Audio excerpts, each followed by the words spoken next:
Notre nouvelle leçon d'orthographe d'aujourd'hui porte sur les homophones A et A. Bien, on va commencer par la lecture des exemples. Omar a mal à la tête, il a parlé à son ami. Bien, ce qui nous intéresse dans ces deux exemples, ce sont les mots qui sont écrits en couleur. Donc, si on pose la question, quelle remarque on peut faire au niveau de prononciation A et A? On va remarquer que les deux mots, ils se prononcent de la même manière. Mais si on les compare au niveau d'écriture, on va regarder que la première, elle s'écrit sans accent, alors que la deuxième, elle s'écrit avec un accent grave. Bien, maintenant si on regarde la nature de ces deux mots. Alors le premier mot A, c'est le verbe avoir conjugué au présent à la troisième pronom personnel du singulier. Omar, je peux le remplacer par il. Je peux dire il a mal à la tête. Donc, A sans accent sur le verbe avoir conjugué au présent à la troisième pronom personnel du singulier.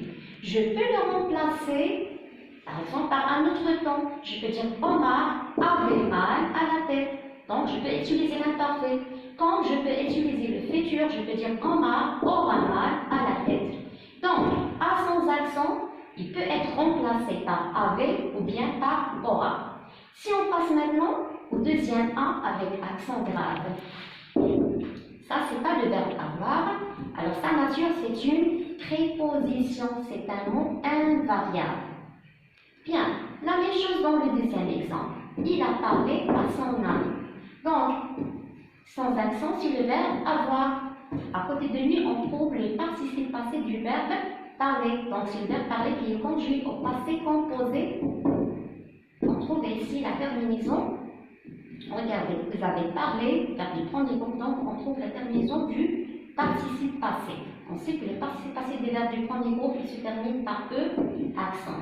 Donc, je peux dire il avait parlé à son ami, comme je peux dire elle aura parlé à son ami. Maintenant, la même chose ici, si on passe au deuxième A qui est écrit avec un accent grave, alors sa nature c'est une préposition.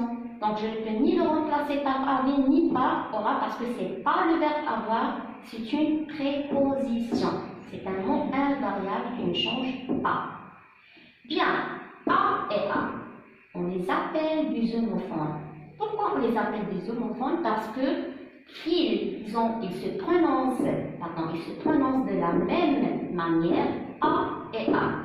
Mais ils n'ont pas le même sens et ils ne s'écrivent pas de la même façon. Le verbe avoir sans accent, alors que la préposition, c'est avec un accent. Voilà la règle de la leçon d'aujourd'hui. Donc, je vais lire la règle. Les homophones A et A sont des mots qui se prononcent de la même façon, mais ils n'ont pas le même sens. A sans accent, c'est le verbe avoir conjugué au présent à la troisième personne du singulier, qui peut être remplacé par avait ou aura. A avec accent est un mot invariable, c'est une préposition. Alors, pour voir si vous avez bien compris la leçon, je vous invite à faire cet exercice. Un exercice d'entraînement. Complète par A ou A. Mon père, une maison, Tanger. Deuxième phrase. Il joue, cache-cache et la corde sautée.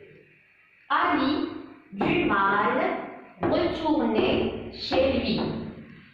Ce peintre, beaucoup de talent. Leïla, ranger des chaussettes dans son sac d'eau. Et pour les devoirs de demain, voilà les devoirs de demain. Pour le 19-3-2020, exercice numéro 1, page 99, sur le livre d'activité. On n'est pas me demander chaque fois sur quel livre, c'est le livre d'activité.